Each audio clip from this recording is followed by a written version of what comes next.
That'll show me to be optimistic. You're given a first-person view from the logos and tight tunnels that go up, down, and all around. But the problem is with this mission that if you collide with a wall, you're pretty much going to lose all sense of direction, so for this mission you're practically going to be seeing through your compass. The machines grow tired of trying to toy with you, so they figure the best strategy is to wire one of their own sentinels as a bomb to home in and destroy you. So all you need to do is just get the hell out of Dodge.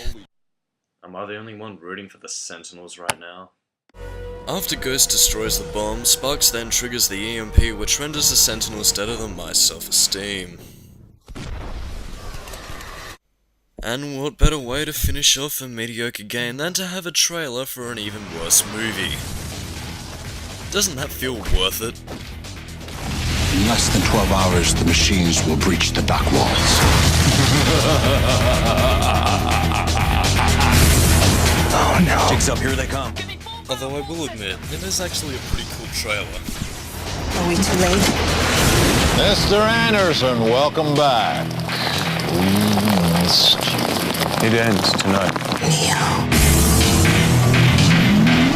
He fights for us.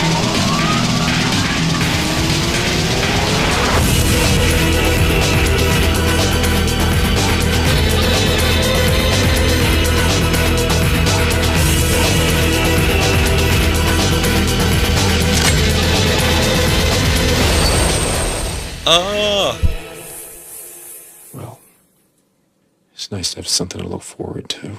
And that, dudes, babes, and metalheads, was the story of Enter the Matrix. Please excuse me while I kill myself. While the story does give you information that is related to the plot of the movies, at best it really is just more Niobe and Ghost related scenes and really doesn't add too much to the overall Matrix saga. But the story's biggest faults lie with its protagonists. As my earlier rant might have shown you, I felt about as much compassion for Niobe and Ghost as much as I do the Great Clement. Which, if you're wondering by the way, is 0%. Although it does make me wonder if there's some sort of morbid fanfiction out there explaining Niobe and Ghost's psychopathic mental states. As for the characters, they're either objectives, fan service, or in Neo's case, stock footage.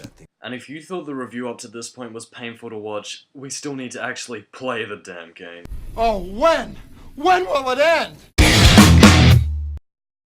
I can only hope it's good, Lars. I really do. Upon starting the game, you'll have the choice of either playing as Niobe or Ghost, and depending on which one you pick, the story will slightly differ in a couple of ways. But don't get your hopes up. I mean, there's nothing really you're gonna gain from beating both stories, like any sort of rewards or anything resembling replay value. It's really just for the differing perspectives, and that's pretty much it. Regardless of what character you play as, their movesets are pretty much the same, with only cosmetic differences being their stance and mocap movements while fighting. In terms of combat, you can press the triangle button to punch, circle button to kick, square button to dodge, and the X button to jump, which, by the way, is the worst jump I have ever seen in any video game.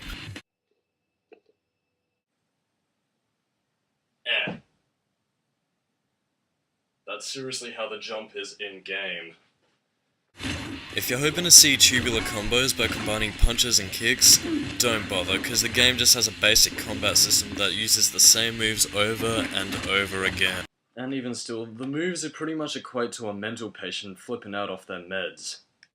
The game also takes advantage of gunplay, which has a variety of guns from pistols to grenade launchers and to crossbows, which all are about as satisfying as getting up for work in the morning. Not to say that the gameplay is bad or anything, but it just falls short on being fun. Well, I guess the best way to put it is that it feels more like a means to an end. You shoot something and it dies. That's it. And it doesn't give me feelings of joy either. Although I'm pretty sure Niobe will find some sort of perverse pleasure out of handing out bullet holes to people. However, if there is one thing worth talking about this game, it's the focus meter. By pressing and holding L1, this allows you to enter a slowdown mode, which is pretty much this game's equivalent of bullet time. This ability allows Niobe and Ghost to jump longer, move faster, and make your attacks so strong that you're gonna feel them all the way into next week.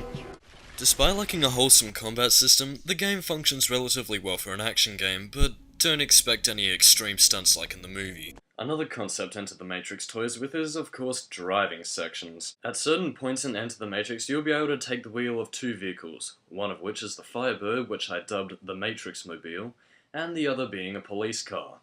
You can move the car forward with the right analog stick and steer with the left analog stick. You can reverse and brake with the square button, and pressing triangle allows you to switch between a first and third person view. Both vehicles control the same, but with the only cosmetic differences being the in-game models they use for the vehicle sections.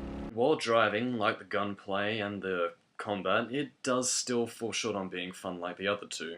This is probably due to the fact that most of the driving levels usually seem to equate to you either chasing something or running away from something. And things don't get any better when you start controlling Ghost. While on Ghost's side of the story you do get infinite ammo, there is one downside to this whole thing. Niobe's horrible driving. Man, no wonder the police are after her. Her driving is worse than mine. Oh, for sure. Shut junk, I'm not God. And that's another offense to add to the list. Drunk driving. But if there's any saving grace to these levels, they do have some kick-ass music. They're right behind you.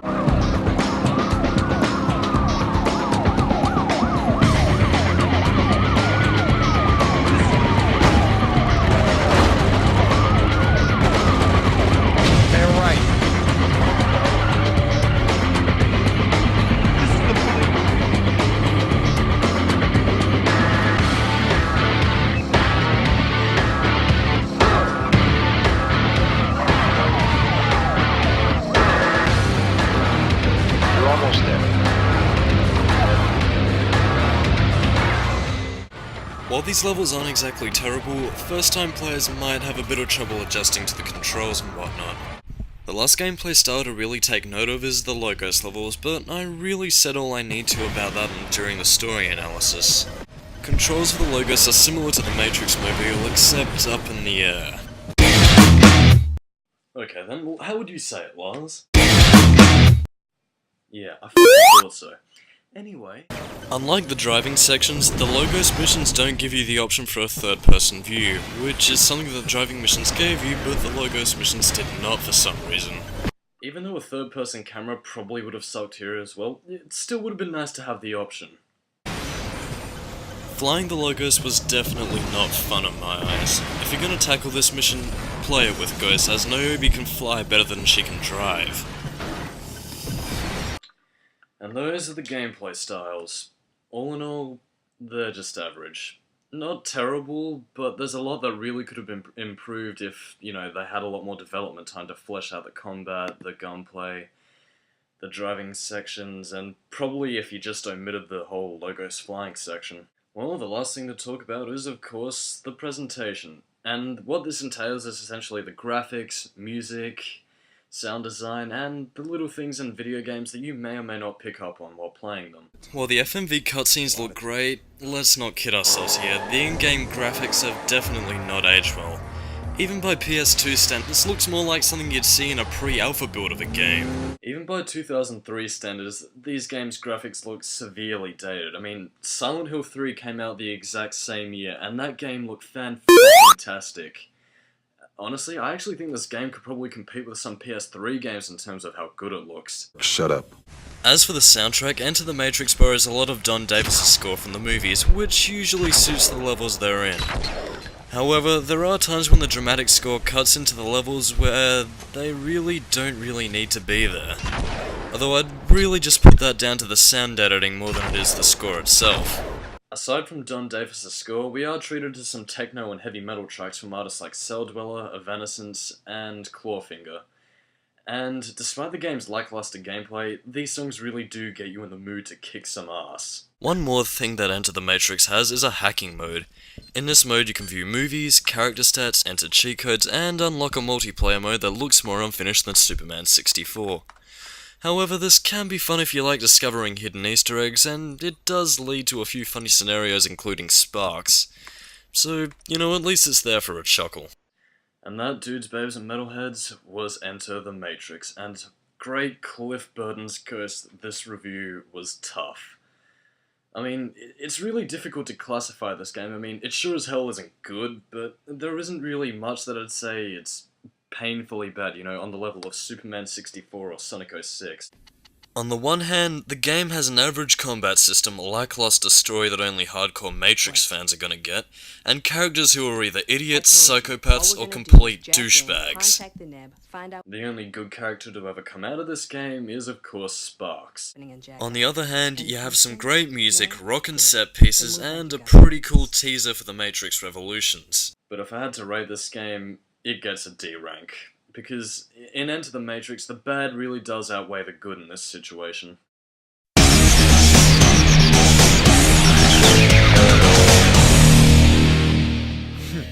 Don't waste my time. Well, now that that's all taken care of, what do you think? Lars, are you okay? Oh, what's wrong, buddy? Ah, great, now I have to deal with Lars not being able to sleep at night. Well, I think there's something we can learn out of all this. There's no denying the fact that Shani rushed this game to be out by the time of Reload's released, and the game clearly reflects this. But Enter the Matrix definitely had the potential to be a great game, but giving it a rush job like this makes it feel all the more like a crash grab rather than what it should have been. And when one of the biggest selling points of this game is the fact that you would get information that you wouldn't find in the movie, this makes this game a very big disappointment to any Matrix fan out there. I'd only recommend this game to hardcore Matrix fans, but if you're looking to get into the franchise through this, be ready for a disappointment. Well, I'm Skully, dudes, babes, and metalheads. Catch you on the flip side. My dreams are nightmares. How can I sleep? Got the gun against me.